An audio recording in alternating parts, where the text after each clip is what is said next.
What's up, y'all? It's your girl, Vanna. And guess what? Your girl is back. Yes, because the general election is here. And I'm here to talk about what's on the ballot. And let me tell y'all, man, it is so much, okay? But your girl only got time to highlight just a few items. So make sure you still go check out your ballot. Now, I am not sure if y'all heard, but if you hadn't, let me go on and tell you. There's the opportunity to change the Missouri Constitution to legalize marijuana. Yes, y'all heard me? Marijuana, aka Mary Jane. Yes, y'all, for recreational use. That means I'm gonna need all my 420 folks to show up at the polls. Okay, turn up at the polls. But let me tell you, if this gets legalized, that means you don't need a medical marijuana card and you can indulge as long as you are 21. Now, for all my 420 folks, let me let you know, heads up, when you do buy, there will be a 6% tax applied. But those coins will be going to a fund created called the Veterans Health and Community Reinvestment Fund.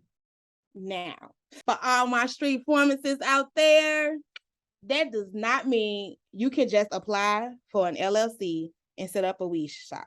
It's a process. You have to have a license to sell. And unfortunately, not everyone who applies will get a license. They have a lottery process that will determine who can sell recreational marijuana. And something else to note, those who may be locked up or have been in trouble due to marijuana-related non-violent offenses will have the chance to petition for release from incarceration. Maybe you're on parole, being on probation, and can also petition for having your record expunged. But unfortunately, y'all, not everybody though. In addition to legalizing recreational marijuana, we have the power to change other things in the Missouri Constitution. But for more information about those things, I'm going to need y'all to go on over to the Missouri Secretary of State's website, or better yet, call up your elected officials. Now, there are levels to what we're voting on. And your girl touched on a bit about the state level, but there is also federal and local matters too. This is the general election. And if you recall, we voted in the primary election back in August.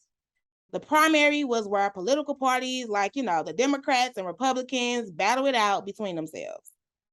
The candidates that won the primary election in each political party now battles it out against each other in this general election.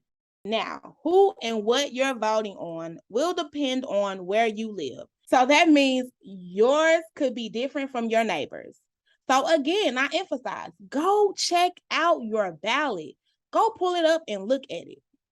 So all my St. Louis City residents will be voting on some of the same things. U.S. Senator, the U.S. Representative at the federal level, and at the local level. We got two important things to vote on. The first is the President of the Board of Aldermen.